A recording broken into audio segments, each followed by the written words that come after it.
أنك أيها المسلم لا تسلم ولا تغنم في متابعة الدين وسلوك المحجة إلا باتباع ما كان عليه السلف الصالح. السلام علیکم ورحمۃ اللہ وبرکاتہ. بسم اللہ الرحمن الرحیم. الحمد للہ رب العالمین والصلاة والسلام علی اشرف الانبیاء والمرسلین نبینا محمد وعلی آلہ واصحابہ اجمعین. اما بعد. تو جیسا کہ آپ جانتے ہیں پچھلے درس میں ہم نے وارثین من الرجال اور وارثات من النساء کہ مردوں میں کون کون سے وارث ہیں اور عورتوں میں کون کون سی وارثات ہیں وہ پڑھا تھا. اس سے پہلے ہم نے فرائض کا معنی، حقوق المتعلقہ بالترکہ، اسی طرح سے شروط الارث، موانع الارث، اسباب الارث اور یہ سب چیزیں پہلے ہم نے پڑھی ہیں. تو آج پچھلے درس میں جب ہم پڑھ رہے تھے وارثین من الرجال، یہ میں نے لکھ کے رکھا ہے کہ وارثین من الرجال مردوں میں کون کون سے وارث ہیں، وارثات من النساء عورتوں میں کون کون سی وارثات ہیں. تو یہی پچھلے درس میں ہم نے پڑھا تھا، تھوڑا پھر میں نے سمجھایا بھی تھا. تو اس میں کچھ قواعد تھے وہ ہم نے نہیں پڑھے تھے، تو پہلے میں انہی کی وضاحت کروں گا جو پچھلے درس میں رہ گئے تھے. اس کے بعد ہم آج کے درس میں داخل ہوں گے اور وہ ہے اصناف الورثہ انشاءاللہ. لیکن پہلے ان قواعد کو دیکھتے ہیں کہ وہ قواعد وہ کیا تھے، وہ ضوابط کیا تھے. سب سے پہلا ضابطہ آپ کو یاد رکھنا ہے کہ جو وارثین ہے، پہلے آپ یہ سمجھ لو کہ وارثین من الرجال میں ہم نے پڑھا تھا کہ 15 آتے ہیں اور وارثات من النساء میں 10 آتے ہیں. اس کے ساتھ ساتھ میں نے یہ بھی بتایا تھا جو وارثین ہیں ان کی جہتیں ہیں. تو ایک تو ان کی یہ جہت ہے کہ فروع کی جہت، یعنی میت کے جو اولاد ہے، میت کے یعنی جو بھی وارثین میت کی طرف جن کو جو میت سے آئے ہیں ان کو ہم فروع کہتے ہیں. یعنی جو میت کی اولاد ہے، مثال طور پر المیت، تو جو بھی وارث اس کے اولاد میں سے ہوگا ان کو ہم فروع کہتے ہیں. اور اصول کن کو کہتے ہیں؟ اصول کہتے ہیں ہم جو جن کی طرف میت منسوب ہو، یعنی جن سے میت آیا ہو. وہ میں نے یہاں پر لکھا بھی ہے کہ فروع سے مراد ہے ابن، ابن الابن، البنت، بنت الابن. اور اصول سے مراد ہے اب، ابو الاب یعنی باپ، دادا، اس طرح سے ماں، نانی اور دادی. تو اس کے تیسری چیز ہم نے بھی پڑھی تھی کہ یعنی جہت کے اعتبار سے جو وارثین ہیں یا تو فروع ہوتے ہیں یعنی میت کی اولاد میں سے ہوتے ہیں، یا تو اصول ہوتے ہیں یعنی میت کے آبا اجداد میں سے ہوتے ہیں، یا تو الحواشی. حواشی میں نے لکھے، حواشی میں یہ سب آتے ہیں. حواشی میں، حواشی یعنی جو میت کے دائیں بائیں کے لوگ، یا حواشی وہ لوگ جو میت کے اصول کی طرف منسوب ہو، جو میت کے اصول سے آئے ہوں، یعنی میت کے جو باپ دادا ہے ان سے باقی جو لوگ ہیں وہ اس کے لیے حواشی ہیں. تو اس میں سگا بھائی، باپ کی طرف سے بھائی، ماں کی طرف سے یا چاچا، بھائی کا بیٹا وغیرہ، یہ سب حواشی میں آتے ہیں. اسی طرح سے دوسرا نام آپ ان کو اس طرح بھی دے سکتے ہیں. یہ جو حواشی ہے، حواشی میں آپ جو عم ہے ان کو آپ امومہ کہہ سکتے ہیں، اور جو اخ شقیق، اخلی اب، اخلی ام وغیرہ ان کو آپ اخوہ کہہ سکتے ہیں. تو بہرحال آپ فی الحال یہ یاد رکھو جو ہم نے وارثین پڑھا تھا ان کو اچھے سے یاد رکھنا ہے کون کون سے ہیں. اور پھر ان کو آپ اس طرح سے نام دے سکتے ہیں کہ ان میں ایک تو فروع ہوتے ہیں یعنی فارغ وارثین، یا تو اصول ہوتے ہیں یعنی میت کے اصول، یا تو پھر حواشی ہوتے ہیں. تو کچھ قاعدے تھے جو میں نے آپ کے سامنے ذکر کرنے تھے جو پچھلے درس میں رہ گئے تھے، وہ دیکھ لیتے ہیں. پہلے وہ کیا ہے، آپ کو وہ یاد رکھنا ہے کہ جو وارثین ہے مردوں میں سے، جو وارثین ہے، یہ قاعدہ ان کے متعلق کیا ہے. وارثین جو مردوں میں سے ان کے متعلق یہ قاعدہ ہے کہ کل ذکر لیس بینہ و بین المیت انثی، لیس بینہ و بین المیت انثی. پہلا قاعدہ آپ کو یاد رکھنا ہے کل ذکر لیس بینہ و بین المیت انثی. یعنی اس قاعدے کا کیا مطلب ہے؟ جو وارثین من الرجال ہے، میں نے پرسوں یہاں پر یہ بھی لکھا تھا کہ الابن، ابن الابن و ان نزل، اسی طرح سے میں نے لکھا تھا ابو الاب و ان علا. اس سے مراد یہ ہے کہ جو وارثین من الرجال ہے ان کے متعلق یہ قاعدہ ہے کہ ہر کوئی وارث ہوگا ان میں سے سوائے وہ مرد جس کے بیچ میں کوئی عورت آئے. کل ذکر لیس بینہ و بین المیت انثی، یعنی ہر وہ مرد وارث ہوگا جس کے بیچ میں کوئی عورت نہ ہو. اگر کوئی عورت بیچ میں آ جاتی ہے پھر وہ وارث نہیں ہوگا. مثال کے طور پر میں آپ کو یہ سمجھانا چاہتا ہوں کہ میت جو ہے اس کا وارث اب ہے، اسی طرح سے اب الاب ہے. تو یہ صرف یہیں پر ختم نہیں ہوتا ہے، بلکہ یہ والی لائن یا یہ والی چین یا یہ والی فہرست ختم ہی نہیں ہوتی ہے، بلکہ اسی طرح سے یہ بھی وارث ہوگا اب الاب. ٹھیک ہے، اب الاب، یعنی باپ، اگر باپ نہیں ہے تو باپ کا باپ، وہ نہیں ہے تو اس کا باپ، وہ نہیں ہے تو اس کا باپ. تو ہم نے اتنا ہی لکھا تھا کیونکہ عمومی طور جب کسی میت کی وفات ہوتی ہے تو کسی کی بھی وفات ہوتی ہے حد سے زیادہ اس کا باپ، اس کا دادا زندہ ہوتا ہے یا پھر پردادا زندہ ہوتا ہے، اس سے زیادہ نہیں ہوتا ہے. لیکن ایک قاعدہ ہے کہ کل ذکر لیس بینہ و بین المیت انثی، ہر وہ مرد وارث ہوگا جس کے بیچ میں کوئی عورت نہ ہو، چاہے پھر وہ کتنا بھی لمبا کیوں نہ ہو. اسی طرح سے آپ اگر اس میں بھی چلے جائے ابن میں، جیسے فاری وارث ہے، یہ جو میت ہے اس کا وارث ہے ابن. ٹھیک ہے، اسی طرح سے ابن الابن، تو ایک ساتھ یہ وارث نہیں ہوں گے. لیکن جب ابن نہیں ہوگا تو اس وقت ابن الابن، یعنی اگر بیٹا نہیں ہوگا تو اس وقت بیٹے کا بیٹا وارث ہوگا. وہ نہیں ہوگا تو ہم لکھیں گے ابن الابن. ٹھیک ہے، یعنی بیٹا، اگر بیٹا نہیں ہے تو پوتا، پوتا نہیں ہے تو پوتے کا بیٹا. اسی طرح سے یعنی یہ چلتا رہے گا، یہ ختم ہی نہیں ہوگا. تو کہنے کا مطلب یہ ہے کہ ہر کوئی مرد وارث ہوتا ہے سوائے کہ بیچ میں کوئی عورت آ گئی. عورت کی مثال میں آپ کو مثال یہیں پر دے سکتا ہوں. مثال کے طور پر میت کی وارث اور بیٹی بھی ہوتی ہے نا، بنت. ہم نے یہاں پر لکھا ہے کہ وارثات من الرجال وارثات من النساء، عورتوں میں سے کون کون وارث ہوتے ہیں؟ البنت. تو بنت یہاں پر وارث ہے، لیکن بنت کے یا عورتوں کے بارے میں قاعدہ کیا ہے کہ عورتوں کے بارے میں یہ قاعدہ آپ کو یاد رکھنا کہ کل انثی لیس بینھا و بین المیت ذکر. چلو وہ تو اسی کے متعلق ہے. ہاں، کل فرع لیس بینہ و بین المیت انثی. تو جو فاری وارثین ہے یہ تمام وارث ہوں گے. مثال طور پر اگر بیٹا نہیں ہے تو بیٹے کا بیٹا، یہ نہیں ہے تو یہ نہیں ہے تو یہ. لیکن جب یہی پایا جاتا ہے تو ان میں سے کوئی بھی وارث نہیں ہوگا. لیکن جو عورتوں کا مسئلہ ہے فاری وارثین میں وہ یہ کہ مثال طور پر میت کی بیٹی وارث ہے، لیکن جو بھی وارث بیٹی کے ذریعے سے میت کے ساتھ تعلق رکھتا ہو وہ وارث نہیں ہوگا. یعنی اس سے نیچے آپ کسی کو وراثت نہیں دے سکتے. ابن البنت کو وراثت نہیں ملتی، یعنی جو بیٹی کا بیٹا ہوتا ہے اس کو وراثت نہیں ملتی ہے. تو لیکن یہاں سے اگر یہاں اس کی بیٹی ہوگی، یعنی جیسے اس کا یہ ابن ہے، اس کی بیٹی بھی وارث ہوگی، ہم کہیں گے بنت الابن. اگر یہ نہیں ہے تو بنت الابن، کیونکہ یہ ایک مرد کے ذریعے سے میت کے ساتھ تعلق رکھتے ہیں. تو یہ کچھ قاعدے ہیں، یہ آپ کو ذہن میں رکھنے ہیں کہ وارثین جو ہے فروع اور اصول میں مردوں میں جو وارثین ہیں وہ تب تک وارث بنتے رہتے ہیں جب تک ان کے بیچ میں کوئی عورت نہ آ جائے. جیسے کہ میں نے کہا میت کے ساتھ تو ابن تھا، لیکن میت کے ساتھ اس طرح سے بن تھا، لیکن اس کے بعد اگر ابن آتا ہے وہ وارث نہیں ہوگا کیونکہ ان کے بیچ میں ایک عورت آ گئی. ٹھیک ہے، تو اس سے آپ کو دو قاعدے سمجھ میں آ گئے. یہ اصول اور فروع کے قاعدے تھے. حواشی کا قاعدہ کیا ہے؟ حواشیوں میں سے بھی اسی طرح سے وارثین ہوتے ہیں جو مرد کے ذریعے سے میت کے ساتھ ان کا کوئی تعلق ہو. مثال کے طور پر قاعدہ آپ کو اس طرح سے یاد رکھنا ہے کہ کل ذکر ادلی بانثی، کل ذکر ادلی الی المیت بذکر، کل ذکر ادلی الی المیت بذکر. مثال طور پر میت ہے، اس کا بھائی اخ، ٹھیک ہے، کل ذکر ادلی الی المیت بذکر. اس کا بیٹا ہے ہم کہیں گے ابن الاخ. ٹھیک ہے، تو ابن الاخ اس کا وارث ہوگا. کیوں؟ کیونکہ یہ اس کے ذریعے سے یہاں تک پہنچتا ہے. یہ کب وارث ہوگا؟ ہمیشہ نہیں ہوگا. مثال طور پر اگر آنکھ ہمارے پاس نہیں ہے تب یہ وارث ہوگا، اور بھی کوئی وارث نہیں ہے تبھی. لیکن اس میں سے ایک مستثنی ہے جو ہم کہتے ہیں کل ذکر ادلی الی المیت بذکر، تو وہ وارث ہوگا. لیکن ایک قاعدہ ہے، یعنی ایک وارث یا کچھ وارث نا جو مستثنی ہے وہ ہے اخوہ لام.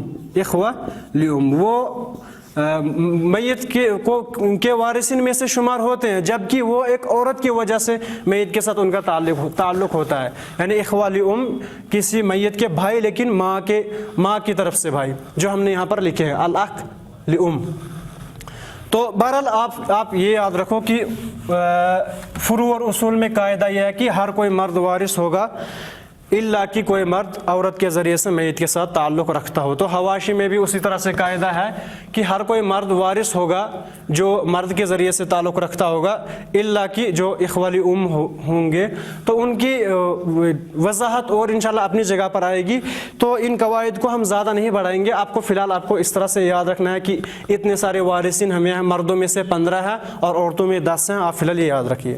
اس کے بعد ایک اہم بات وہ یہ کہ اگر کسی آدمی کی وفات ہو گئی، اس کے بعد اگر ہمارے پاس سبھی وارثین جمع ہو گئی، سب وارثین جتنے بھی مرد ہیں جتنے بھی عورتیں ہیں جمع ہو گئی، سبھی نہیں ہو سکتی جمع، مثال کے طور پر اگر زوج ہوگا تو زوجہ نہیں ہوگی، ان میں سے ایک ہی ہوگا۔ تو میں مثال کے طور پر کہہ رہا ہوں اگر سبھی وارثین جمع ہو گئے تو کیا سب کو وراثت ملے گی؟ نہیں، بلکہ 5 قسم کے لوگ ایسے ہیں، 5 ہی لوگ ہیں جن کو وراثت ملے گی جب سبھی جمع ہو جائیں گے۔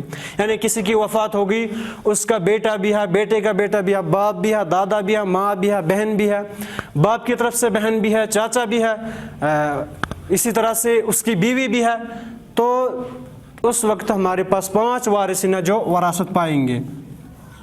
الابوان، ابوان سے مراد کیا ہے؟ الاب والام، یعنی جب سبھی وارثین جمع ہو گئے تو ہمارے پاس وارثین اس وقت کس کو وراثت دیں گے؟ ایک باپ کو اور ماں کو۔ دوسرے الوالدان، والدان سے کیا مراد ہے؟ الابن والبنت، ٹھیک ہے۔ اور تیسرا احد الزوجین، احد الزوجین سے کیا مراد ہے؟ زوج یا تو پھر زوجہ ہے، کیونکہ دونوں تو ایک ساتھ نہیں زندہ ہو سکتے، یا تو زوج ہوگا یا زوجہ ہوگی۔ تو اگر ہمارے پاس یہ سبھی وارثین جمع ہو گئے تو اس وقت ہم صرف 5 لوگوں کو وراثت دیں گے، ماں کو اور باپ کو ہو گئے 2، بیٹے کو اور بیٹی کو ہو گئے 4، یا بیوی کو یا شوہر کو 5، ٹھیک ہے۔ یہی 5 وارثین اس وقت وراثت لیں گے جب سبھی جمع ہو جائیں گے۔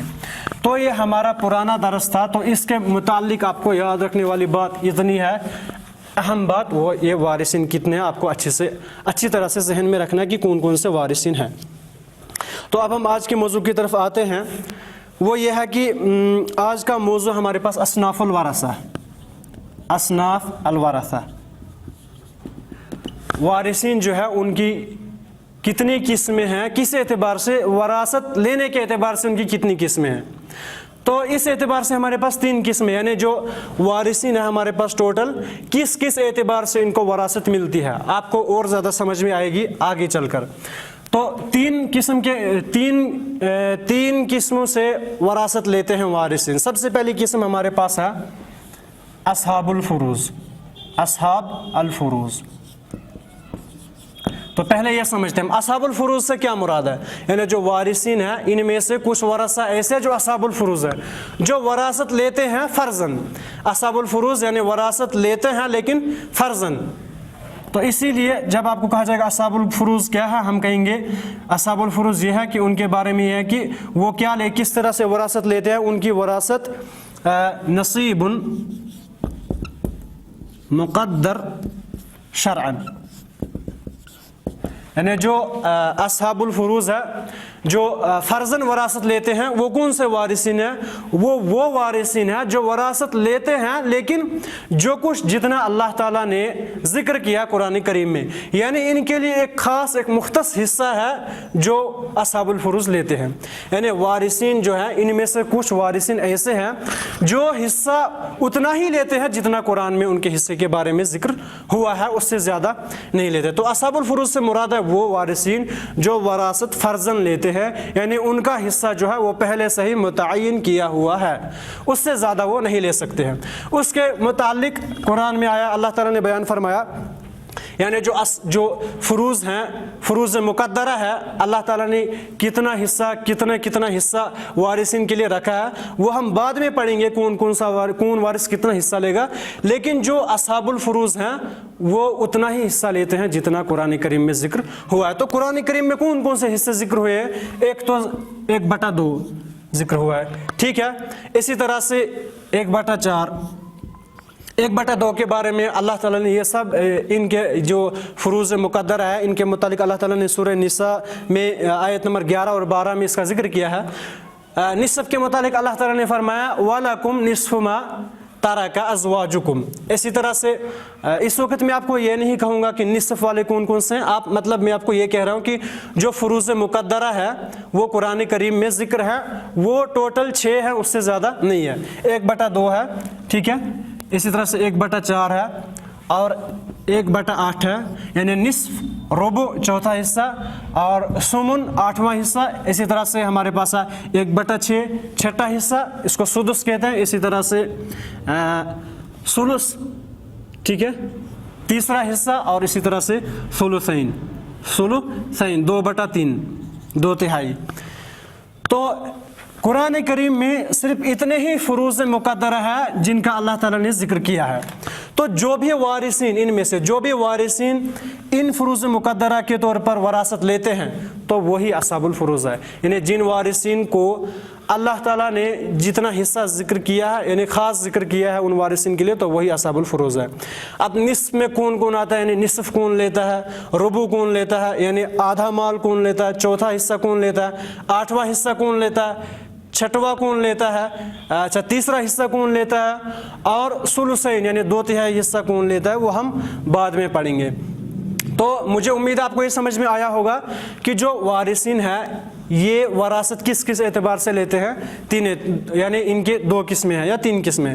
پہلی قسم یہ ہے کہ اصحاب الفروض ان میں سے وہ وارثین ہیں ان کا حصہ اللہ تعالیٰ نے قرآن کریم میں ذکر کر دیا ہے، یا تو 1/2 ہے یا 1/4 1/6 وغیرہ وغیرہ، ٹھیک ہے۔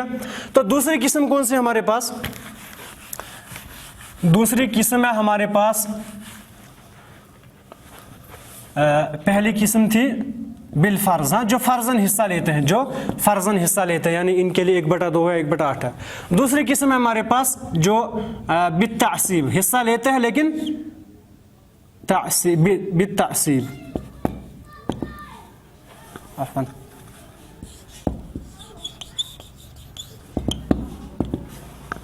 تو یا تو یہ جو وارثین ہیں یا تو وہ وراثت لیں گے فرضاً، یعنی اللہ تعالیٰ نے ان کا کوئی حصہ ذکر کیا ہوگا، یا تو پھر دوسری قسم ہے وہ وراثت لیں گے تعصیباً سے کیا مراد ہے؟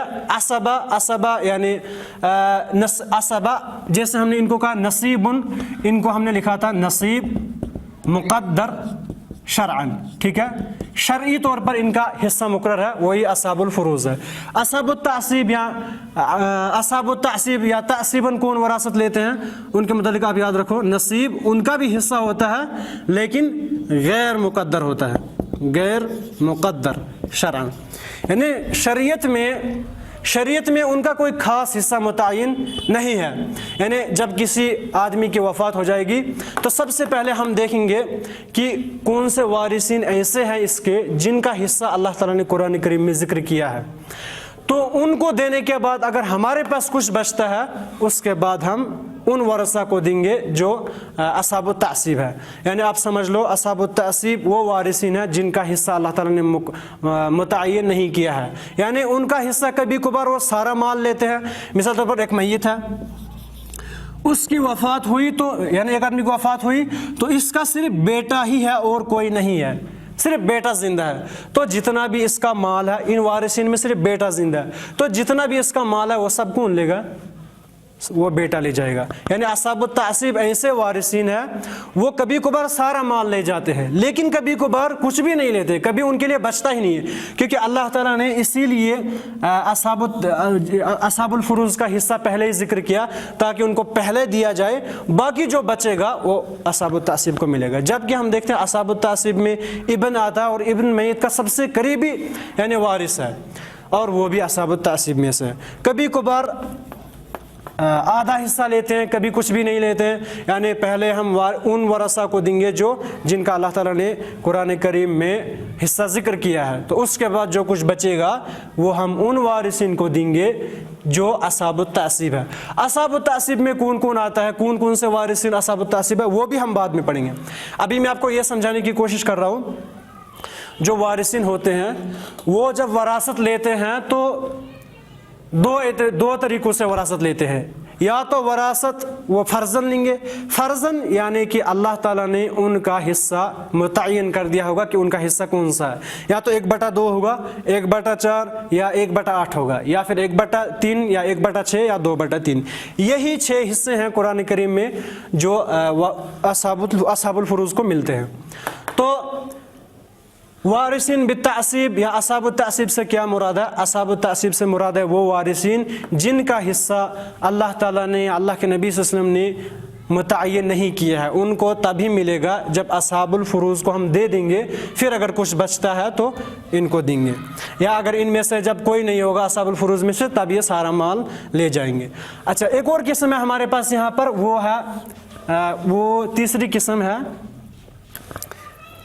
تیسری قسم ہے ہمارے پاس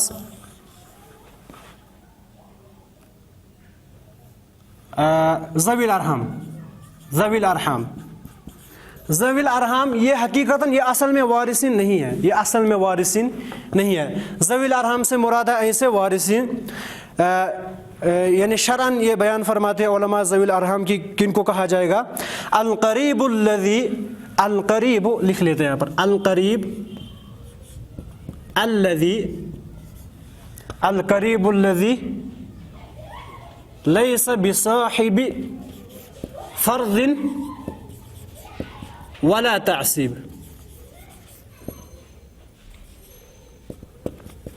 تو تیسری قسم ہے ہمارے پاس ذوی الارحام, یہ حقیقت میں وارثین نہیں ہے. یہ کون ہے؟ القریب الذی لیس بصاحب فرض ولا بتعصیب. میت کا کوئی قریبی رشتہ دار ہے لیکن وہ نہ اصحاب الفروض میں سے ہے نہ اصحاب التعصیب میں سے ہے, یعنی ان کا حصہ نہ تو قرآن میں ذکر ہے اور نہ ہی بچنے کے بعد وہ کچھ لیں گے. ان کو کب ملے گا؟ ان کو تب حصہ ملے گا جب ان تمام وارثین میں سے کوئی بھی زندہ نہیں ہوگا. جب کسی میت کی وفات ہوگی اور ہم دیکھیں گے یہ جو 25 سے 24 لوگ ہیں, ان میں سے جب کوئی بھی زندہ نہیں ہوگا اس وقت ہم ان کو دیتے ہیں. تو ان میں کون آتا ہے؟ ان میں ماموں آتا ہے, اسی طرح سے ان میں ابن البنت آتا ہے. تو یہ جو وارثین ہے ذوی الارحام, یہ اصل میں اس وارثین نہیں ہے. ان کو ہم تب حصہ دیتے ہیں جب ان سب وارثوں میں سے کوئی نہیں ہوگا. تو ان کا ایک الگ باب ہے, وہ ہم کبھی اور پڑھیں گے جب اس کے متعلق ذکر ہوگا. بہرحال ہمیں اس کی ضرورت نہیں پڑے گی کیونکہ ایسا ممکن ہی نہیں ہے کہ کوئی کسی کی وفات ہو پھر ان لوگوں میں سے کوئی بھی زندہ نہیں ہو. تو آپ کو اصلی اس وقت یاد رکھنا یہی ہے کہ جو وارثین ہے, خلاصہ آخری بات وہ یہ کہ جو بھی ہمارے پاس وارثین ہے جو ہم نے یہ گنے تھے یہاں پر, وارثین من الرجال, پھر وارثین من النساء, وارثات من النساء, تو یہ جو جب حصہ لیتے ہیں تو 2 طریقوں سے لیتے ہیں. یا تو وہ فرضاً لیں گے یا تعصیباً لیں گے. فرضاً یعنی یا تو ان کا حصہ پہلے سے ہی متعین کیا ہوا ہوگا, یا تو پھر وہ ایسے وارثین ہوں گے جن کا حصہ متعین نہیں ہوگا, بلکہ وہ یا تو سارا مال لیں گے, یعنی وہ بچنے کے اعتبار سے اگر بچتا ہے تو لیں گے, اگر نہیں بچتا ہے تو نہیں لیں گے. یعنی کبھی جو تعصیباً ہے کبھی سارا مال لیتے ہیں, کبھی کچھ بھی نہیں لیتے ہیں, کبھی تھوڑا سا لیتے ہیں, کبھی زیادہ لیتے ہیں. تو تعصیباً کا کوئی حصہ مقرر نہیں ہے, اور فرضاً جو ہے ان کا حصہ اللہ تعالیٰ نے مقرر کر کے رکھا ہے. وہ اس لیے بھی علماء بیان فرماتے ہیں, یعنی اللہ تعالیٰ نے ان کا حصہ اس لیے ذکر کیا کیونکہ ایسے وارثین ہوتے ہیں وہ کمزور ہوتے ہیں, تو ہو سکتا ہے جو تعصیباً ہوتے ہیں وہ ان سے یہ حصہ چھین لے, اسی لیے اللہ تعالیٰ نے پہلے ہی ان کا حصہ ذکر کیا ہے. تو ان میں سے زیادہ تر یہ آتی ہیں, زیادہ تر ان میں عورتیں ہی آتی ہیں اور ان میں زیادہ تر مرد آتے ہیں, اکثر مرد ہی آتے ہیں. تو اب کون فرضاً لیتے ہیں کون تعصیباً لیتے ہیں وہ ہم آگے پڑھیں گے انشاءاللہ. تو ابھی آپ کو یہ یاد رکھنا ہے, میں نے آپ کو کہا تھا کہ وارثین کون کون سے, ایک تو یہ یاد رکھنا ہے اور وہ قواعد بھی تھوڑے بہت یاد رکھو. اس کے بعد یہ یاد رکھو کہ جو وارثین ہیں یہ تو یہاں وراثت فرضاً لیں گے یعنی ان کا کوئی حصہ مقرر ہوگا, یا تو پھر تعصیباً لیں گے یعنی ان کا کوئی حصہ مقرر نہیں ہوگا. جو اس کے بعد والا درس ہوگا وہ انشاءاللہ ہم تأصیل المسئلہ یعنی اصل